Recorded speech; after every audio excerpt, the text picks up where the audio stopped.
പെരുന്നാൾ ദിവസം നമ്മളിൽ പലരുടെയും മനസ്സ് നാട്ടിലായിരിക്കും. ശരീരം മാത്രമേ ഇവിടെ ഉണ്ടാവുകയുള്ളൂ.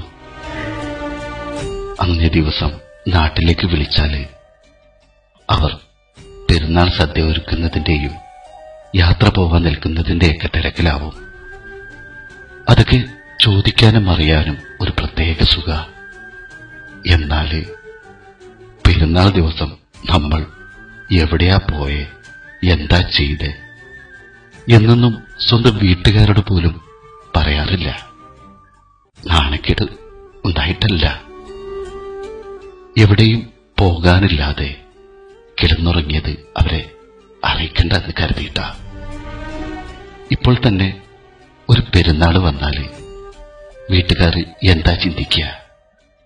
നമ്മൾ പാർക്കിലും ബീച്ചിലുമൊക്കെ പോയി കൂട്ടുകാരുടെ കൂടെ അടിച്ചു പൊളിച്ച് പെരുന്നാൾ സദ്യയൊക്കെ കഴിച്ചിട്ടുണ്ടാവും എന്നൊക്കെയാവും.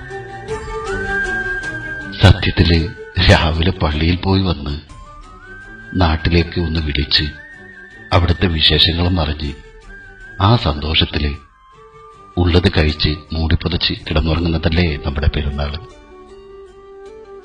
ഈ പ്രവാസ ജീവിതത്തില് എത്രയോ പെരുന്നാള് എവിടെയും പോകാനില്ലാതെ കിടന്നുറങ്ങി തീർത്തു. അങ്ങനെയാണെങ്കിൽ തന്റെ മക്കൾക്കും വീട്ടുകാർക്കും പുതുവസ്ത്രമണിഞ്ഞ് നിറമനസ്സോടെ പെരുന്നാൾ ആഘോഷിക്കാൻ സാധിപ്പിച്ചു കൊടുക്കാൻ നമുക്ക് കഴിഞ്ഞിട്ടുണ്ടെങ്കിൽ അതല്ലേ ഏറ്റവും വലിയ സന്തോഷം.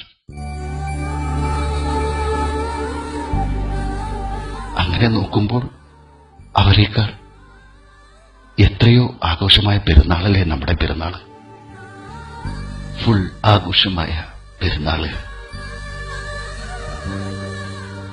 ഇങ്ങനെയൊക്കെ ആണെങ്കിലും നമ്മൾ ആശംസകൾ പരസ്പരം കൈമാറാൻ മറക്കാറില്ല. അതുകൊണ്ട് തന്നെ ഇത്തവണയും ഏവർക്കും എന്റെ ഹൃദയം നിറഞ്ഞ ചെറിയ പെരുന്നാൾ ആശംസകൾ.